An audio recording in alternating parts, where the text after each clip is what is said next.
بسم الله الرحمن الرحيم. القارعة. ما القارعة؟ وما أدراك ما القارعة؟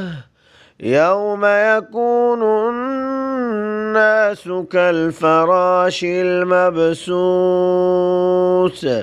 وتكون الجبال كالعهن المنفوش فأما من ثقلت موازينه فهو في عيشة راضية وأما من خفت موازينه فأمه هاوية وما أدراك ما هي نار